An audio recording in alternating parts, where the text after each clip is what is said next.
Okay. நாகப்பட்டினத்தில் பாயும் ஆறுகள் என்னது? வெண்ணாறு, காவி, வெட்டாறு. திருவாரூர் மாவட்டத்தில் பாயும் ஆறுகள் காவேரி, குடமுருட்டி, பாமணி ஆறு. தஞ்சாவூர் மாவட்டத்தில் பாயும் ஆறுகள் காவேரி, கொள்ளிடம், குடமுருட்டி, பாமணி ஆறு.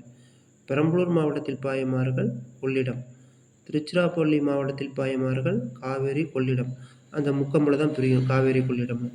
நாமக்கல் மாவட்டத்தில் பாயும் ஆறுகள் காவேரி, நொய்யல், உப்பாறு. ஓகே.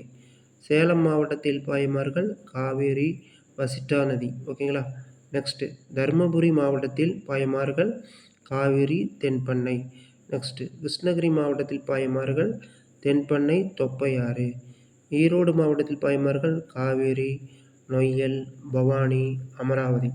நெக்ஸ்ட்டு கோயம்புத்தூர் மாவட்டத்தில் பாயும் ஆறுகள் கோயம்புத்தூர்னாவே நம்ம டக்குன்னு ஞாபகம் வருது சிறுவாணி, அமராவதி. அமராவதிங்கிறது உடுமலைப்பேட்டை அங்கே இருக்குது.